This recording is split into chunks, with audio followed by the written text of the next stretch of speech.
श्री कृष्ण से आज्ञा लेकर के उद्धव का रथ चला। जितनी दूर तक कृष्ण रथ के पीछे दौड़ सकते थे दौड़ते रहे। ये कहना उस चित्रा को ये बोलना, श्री राधा रानी को ये बोलना, मेरा ये कहते उद्धव कह रहा लौट जाओ, आप वापस चले जाओ। ठाकुर जी खूब दूर तक दौड़े, जहां तक दौड़ सकते थे दौड़े, लौट करके आए।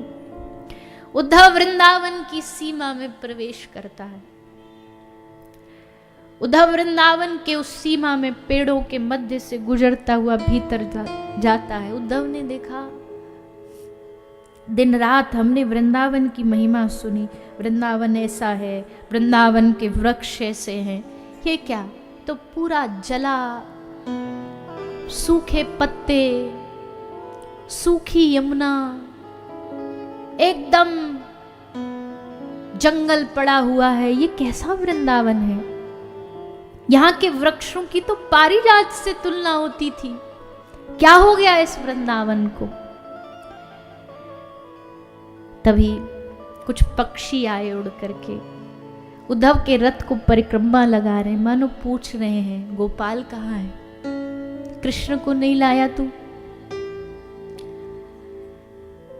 रथ से उड़ती हुई रज ने ब्रज में एक संदेशा दे दिया। ग्वाल वाल गैया चरा रहे थे, एक ग्वाल बुला रहे कन्हैया आ गयो, कन्हैया आ गयो।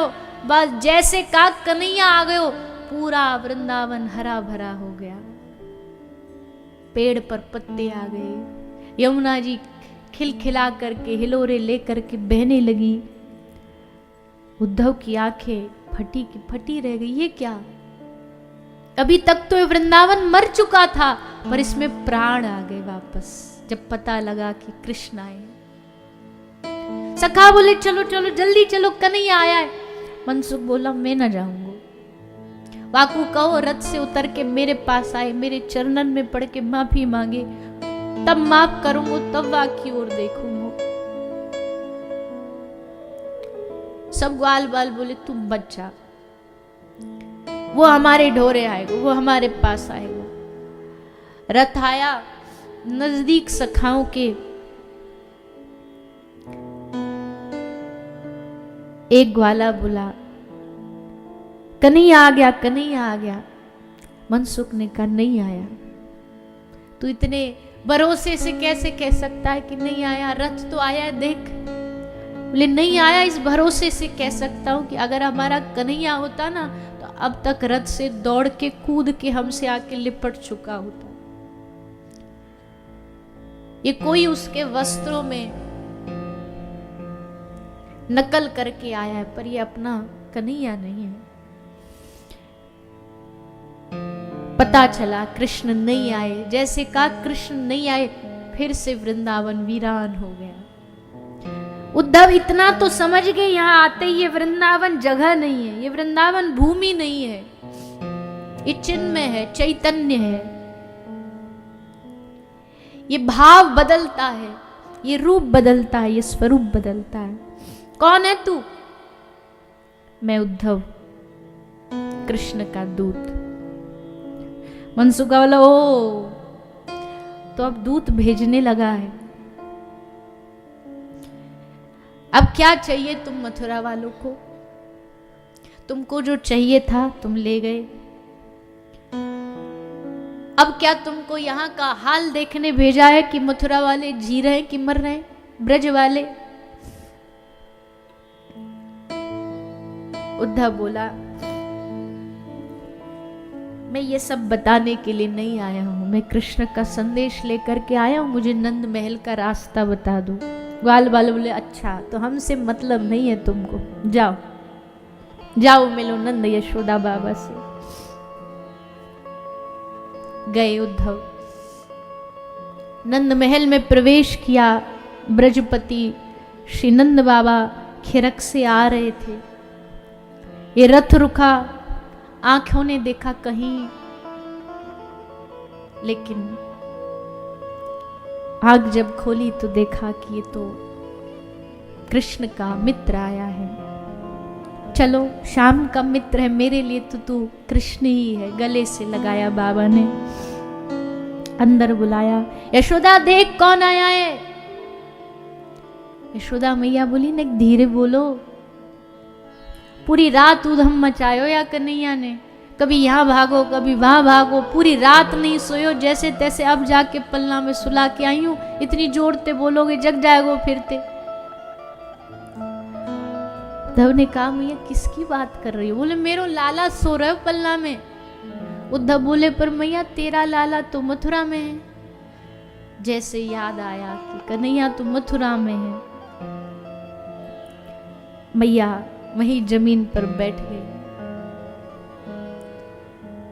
नंद बाबा ने यशोदा मैया को कही, यशोदा ये कन्हैया को मित्र है, या कि खूब खातिरदारी करो, सेवा करो, हम समझेंगे हमारो कन्हैया ही लौट आयो है।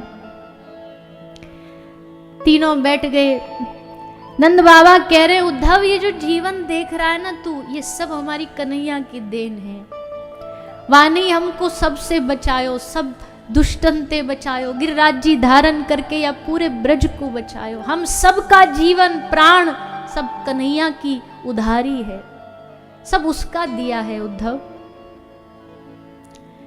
आपस में बात कर रहे हैं, तभी मैया बोली एकदम से, अरे मैं क्यों बैठी हूं यहाँ पे? मेरा तो समय है गो माखन निकालने को, अभी आएगो भागो भागो गैया चरा के, फिर मोते चिपट जाएगो। मैया माखन दे, माखन दे, ताजा नहीं होगो तो बासी खाएगो, तो जाऊं मैं तो माखन निकालूं, आप बात कर लो। नंद बाबा कुछ न बोले। उद्धव का माथा चकरा रहा है, इनको कैसे समझाऊं कि यहाँ कोई नहीं है, वो मथुरा जा चुका है। माखन निकालने के लिए उठी चली, नंद बाबा ने पकड़ा बिठाया, नहीं है तेरा कन्हैया। बैठ गई। उद्धव ने हिम्मत जुटाई, हिम्मत जुटा के बोला यशोदा नंद को, बाबा ये क्या आप विषय मोह में फंसे हुए हो? आपकी आयु हो गई, अब इस मोह से बाहर निकलो।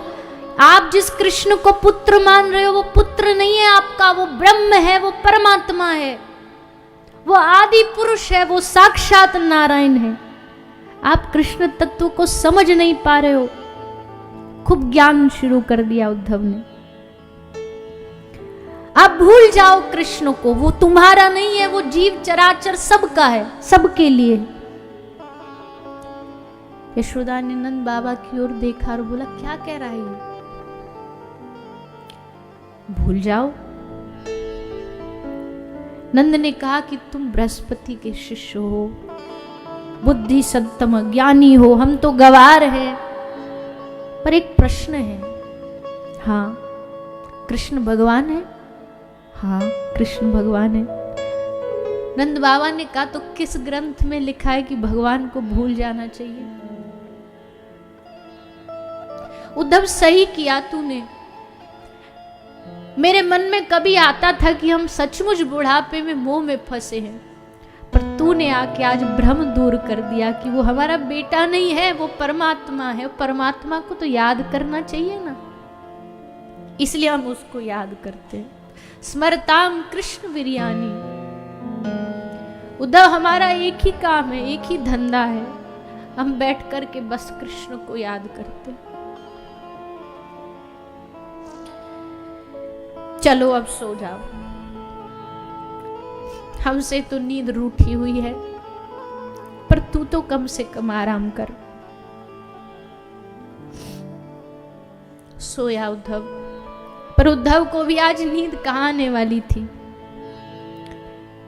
सुबह 4 बजे से ही देखा घर में दधि मंथन चालू हो गया है। यशोदा उठ गई, जल्दी उठो जल्दी उठो, आज कन्हैया आएगा, माखन निकाल देती हूँ।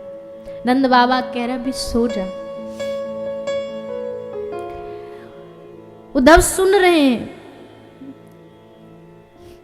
बैठे बैठे उद्धव ने सोचा प्रातः हुआ, जाता हूँ संध्या अपनी गायत्री करके आता हूँ। गए यमुना जी के तट पर, यमुना जी पे ध्यान करे बैठे थे। एक ग्वाला आया, अरे भैया सुन, कन्हैया आया हमारा। उद्धव आंख बंद करके ध्यान में, फिर बोला अरे भैया सुनना, मैंने सुनी है तू मथुरा ते आयो है। कैसो है मेरो लाला, कन्हैया कैसो अभी? उद्धव ने कहा कि ये मेरा ध्यान भंग कर रहा है, नहीं आया तुम्हारा कन्हैया। जैसे कहा उद्धव ने, ग्वाला का शरीर एकदम काला पड़ गया। यमुना जी सूख गई, सारे वृंदावन के पेड़ झरझर करके सबके पत्ते झड़ गए। नहीं आया तुम्हारा कृष्ण, ये सुन करके पूरा ग्वाला का शरीर बदल गया। तभी एक ग्वाला बोला, सुनो सुनो, अरे सुनो, कान लगा के, ये झूठ बोल रहा है, कृष्ण की बंसी सुनाई दे रही है। जैसे उसने कहा, फिर से ग्वाला एकदम युवा सौंदर्य से परिपूर्ण बन गया। उद्धव की गायत्री छूट गई, मंत्र छूट गया, ध्यान छूट गया। ये क्या हो रहा है यहाँ पर? अब मुझे मिलना पड़ेगा किससे? इस प्रेम की मूर्ति श्री राधा रानी से। और अब उद्धव आए हैं श्री राधा रानी से मिलने के लिए। यमुना का तट है, सब सखियां श्री राधा रानी को घेरे बैठी हैं।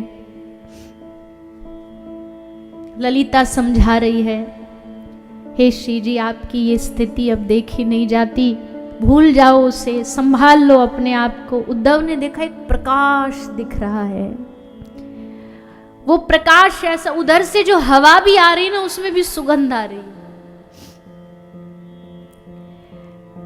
छुप के उद्धव बात सुनने लगे। ललिता कह रही, क्या परिणाम मिला तुमको उससे प्रेम करके?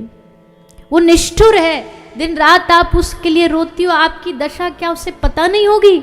सब पता है, फिर भी ध्यान नहीं देते। बात मान जाओ, भूल जाओ। अब श्री राधा रानी बोली, और जैसे बोली उद्धव के कान में ऐसे लगा ये किसी के शब्द ने मिश्री घुल गई। आहा, कितना मीठा बोलती है। श्री राधा रानी ने कहा, तुम ऐसी मूर्खता पूर्ण भरी बातें क्यों कर रही हो ललिता? तुम प्रियतम की निंदा सुना रही हो और तुमको लग रहा है कि उसकी निंदा सुन के मुझे सुख मिलेगा। मुझे सचमुच प्रेम करती तो उसकी महिमा गाओ, उसके गुण बताओ। मैं बाहर से रोती हूं, मैं हृदय में शीतलता बनाए रखती हूं। क्यों? क्योंकि मुझे पता है हृदय में अगर जलन हुई तो हृदय में वो बैठे हैं, उनको जलन होगी। हृदय में बैठे हमारे श्याम सुंदर को कष्ट होगा, इसलिए उनके गुण गाओ, निंदा मत करो। उद्धव जी पास आए, प्रणाम किया श्री राधा रानी को, मैं कृष्ण का दूत हूं। जैसे राधा रानी ने सुना तो बड़ी जोर से हंसी। दूत संदेश तो वो देता है जो दूर गया हो। हमारे प्रीतम तो ये देखो, ये सामने खड़े, देख लो उद्धव, देख सामने कन्हैया खड़ा है। उद्धव आंख फाड़ फाड़ के देख रहे, खोल खोल के देख रहे, उद्धव को कोई नहीं दिखाई दे रहा। चारों ओर देख रहे हैं, अरे देखो तो मुझे बुला रहे हैं। थोड़ी देर बाद फिर बोली, अरे अरे नहीं नहीं, वो चले गए। उन्होंने मुझसे कहा था कि ये रहस्य किसी को बताना मत राधे, कि मैं तेरे आसपास हूं। मैंने तुम्हें बता दिया, देखो नाराज होकर के, रूठ करके वो मुझसे दूर चले गए। नित्य कोई भाव, नित्य कोई मन में भाव बदलता रहता। उद्धव ने सोचा इनको समझाता हूं। उद्धव कह रहा है कि आंख बंद करो, आंख बंद करके परमात्मा का दर्शन करो, ध्यान करो। राधा कहती है कि हम तो खुली आंखों से कृष्ण के दर्शन करते हैं। खुली आंखों से हमारी ये हालत है, आंखें बंद कर लूंगी उद्धव तो जल जाऊंगी। उद्धव कहता है हृदय को शांत करो। श्री राधा रानी ने कहा हृदय में तो आग लगी हुई है। उद्धव कह रहा प्राणायाम करो, हर श्वास को बाहर करो, अंदर लेके जाओ। श्री राधा रानी ने कहा हम 24 घंटे प्राणायाम करते हैं, हर सांस के साथ कृष्ण अंदर आता है, कृष्ण बाहर आता जाता है। उद्धव कहता है आसन सिद्ध करो। राधा रानी ने पूछा कितनी देर? 1 मिनट, 2 मिनट, 10 मिनट, महीना भर? हम पूरा जीवन एक आसन लगा करके उसकी प्रतीक्षा कर सकती हैं। उद्धव बोला ये ज्ञान की बातें तुम नहीं समझोगी। श्री राधा रानी बोली ये प्रेम की बातें तू नहीं समझेगी।